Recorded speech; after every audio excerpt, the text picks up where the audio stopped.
కాకినాడ దూసర్లపూడి వారి వీధిలో వేయించేస్తున్న స్వయంభూ భోగి గణపతి పీఠంలో అష్టోత్తర శతనామ పారాయణ కార్యక్రమాన్ని ఘనంగా నిర్వహించినట్లు పీఠం ఉపాసకులు దూసర్లపూడి రమణరాజు తెలిపారు. స్వయంభూ కాకినాడ భోగి గణపతి పీఠంలో శ్రీవారి సేవా సమాజం సభ్యులు అష్టోత్తర శతనామ పారాయణతో వెండి పుష్పాలు సమర్పించి గోదాదేవి దివ్య ధనుర్మాస వ్రత పూజ నిర్వహించారు.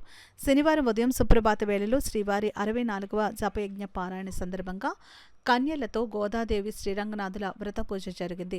తిరుప్పావై కీర్తనలో ఆలపించారు. ప్రపంచవ్యాప్తంగా వైష్ణవ క్షేత్రాల్లో మార్గశిర మాసం ఆరుద్ర నక్షత్రం రోజున జరిగే గోదాదేవి శ్రీరంగనాథుల కళ్యాణం కన్యకామండలకు లోక కళ్యాణం కలిగించే దివ్య ఉత్సవమని భోగి గణపతి పీఠం పేర్కొంది.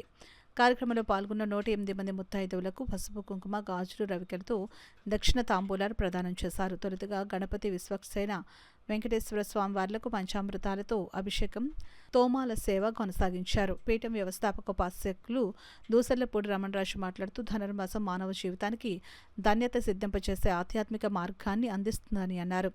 ధనుర్మాసం 2వ శనివారం నాడు 28న దంపతులతో శ్రీవారి పాదాల వద్ద వ్రతయజ్ఞం జరుగుతుందని తెలిపారు.